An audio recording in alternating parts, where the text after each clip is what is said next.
Nasa pangangalaga na ng NAIA Free Security ang dating child actor na si Jiro Manyo. Ilang araw ng palaboy-laboy sa airport ang aktor. Hinihintay ngayon ang kaanak ni Jiro para sunduin siya doon. Ibandila mo, Chef Fernando.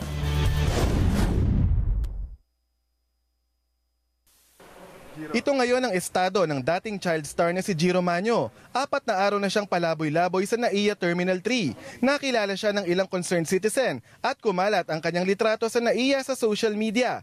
Madumi ang damit ng dating batang aktor at may sugat sa kanyang leeg.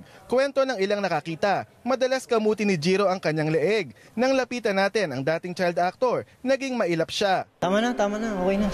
Nagugulo yung isip ko pag ano tatanong kayo Tama na. Tama na.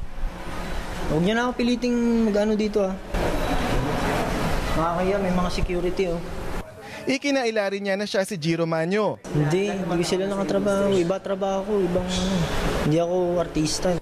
Nagdesisyon ng NAIA 3 Security na dalhin siya sa kanilang opisina at dito hintayin na sunduin siya ng kanyang mga kamag-anak. I-release namin po yan kung may kasama siyang miyembro ng pamilya niya. Pagka medyo na stranded na tao rito, pinapakain po namin. Sa panayam sa telepono, humingi naman ng tulong ang pamilya ni Jiro sa mga nagmamalasakit na tulungang matustusan ang mental rehabilitation ng dating child actor. Inamin ng amang si Andrew Manyo sa ABS-CBN News, naglaya si Jiro matapos niya itong makaaway nung Sabado. Noong 2015, sumailalim umano sa pangalawang drug rehabilitation si Jiro pero hindi ito nakumpleto dahil sa kakulangan sa pera. Humingi rin ng tulong si Direk Mario J. De Los Reyes sa mga taga-showbiz na tulungan si Jiro. Matatanda ang sumikat si Jiro sa family drama movie ni Director Mario J. De Los Reyes na Magnifico noong 2004.